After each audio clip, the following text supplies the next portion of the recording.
Okay. Hi hello నమస్తే, welcome back to your channel. నేను మీ Vamsi. Present మనతోని సీనియర్ జర్నలిస్ట్ గారు భరద్వాజ్ గారు ఉన్నారనమాట. సార్తో మాట్లాడి తెలుసుకుందాం. కొన్ని విశేషాలు అయితే చాలా ఉన్నాయి సార్తో మాట్లాడే విషయం. నమస్తే సార్. నమస్తే. సార్, ఇప్పుడు ప్రజెంట్ మనం చూసినట్టయితే ఇండియా టుడే ఇచ్చిన అంటే పొలిటికల్ లిస్ట్ ప్రకారం 5వ స్థానంలో చంద్రబాబు గారు ఉండటం కారణం ఏంటి సార్? అసలు అంటే 5వ స్థానంలో ఉన్నాడు అని ప్రకటించారు వాడు. అవును. అంటే వారు జరిపినటువంటి సర్వేలో మోస్ట్ ప్రామినెంట్ పొలిటికల్ లీడర్స్ ఎవరు ఈ దేశంలో అనేది వాళ్ళు జరిపినటువంటి సర్వేలో ప్రజాభిప్రాయం ప్రకారమే.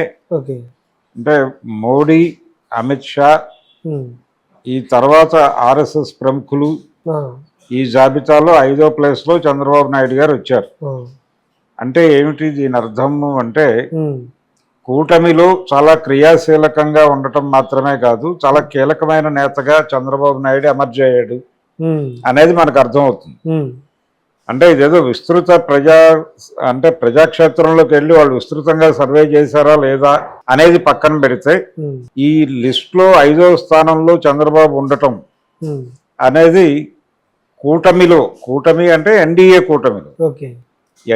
కూటమిలో కీలక నేతగా ప్రజలు చంద్రబాబును భావిస్తున్నారు అనే ఇంప్రెషన్ చంద్రబాబుకి ఇవ్వడానికి ప్రయత్నం జరిగినట్టుగా అనిపించింది నాకు.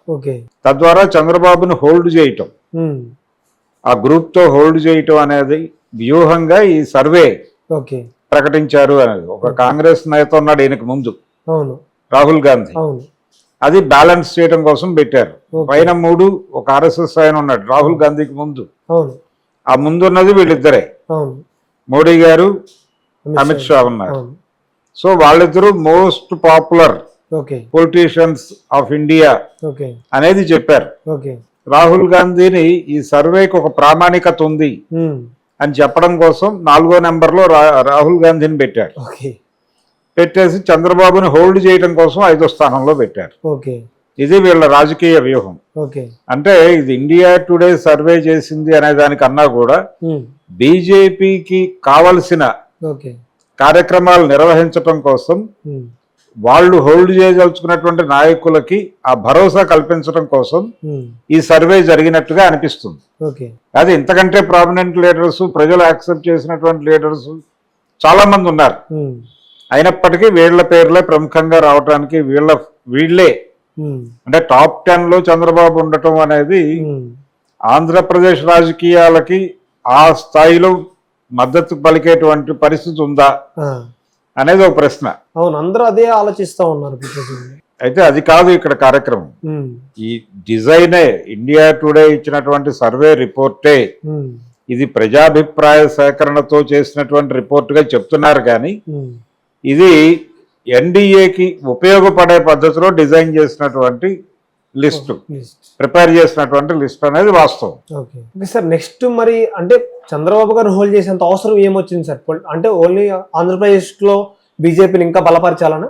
బీజేపీని బలపరచడం కాదండి, ఇక్కడ ఉన్నటువంటి కూటమి ప్రభుత్వాన్ని, అంటే కూటమి ప్రభుత్వంలో ఏ రకమైన అభద్రతలు పోగుపడకుండా చూసుకోవటానికి ఎన్డీఏ చంద్రబాబు మీద చాలా కీలకంగా అంటే తీక్షణంగా చూస్తోంది, గమనిస్తోంది. ఆయన ప్రతి కదలిక వాళ్ళ దీనిలో ఉంది, వాళ్ళ దృష్టిలో ఉంది. అందుకని ఎప్పటికప్పుడు చంద్రబాబుని సంతృప్తి పరచడం ద్వారా ఆయన్ని తమ హోల్డ్ లో పెట్టుకోవటం, ఇది వాళ్ళు బలంగా చేస్తున్నారు. అందులో భాగంగానే ఈయనకి 5వ స్థానంలో చోటు కల్పించారు. మరి 4వ స్థానంలో చూసినట్టయితే రాహుల్ గాంధీ గారిని పెట్టడానికి ముఖ్య ఉద్దేశం ఏంటి? ఏం లేదండి, మా తర్వాతే ఉన్నాడు రాహుల్ గాంధీ, మా తర్వాతే ఉన్నాడు అనేది ఒకటే ఎస్టాబ్లిష్ చేశారు. రెండోది, ఈ దేశంలో బీజేపీ తర్వాత కాంగ్రెస్ ఉంది అనేది చెప్పాలి వాళ్ళ ఉద్దేశం. రాహుల్ గాంధీని పెట్టడం ద్వారా ఈ టోటల్ సర్వేకి ఒక సాధికారత వస్తుంది.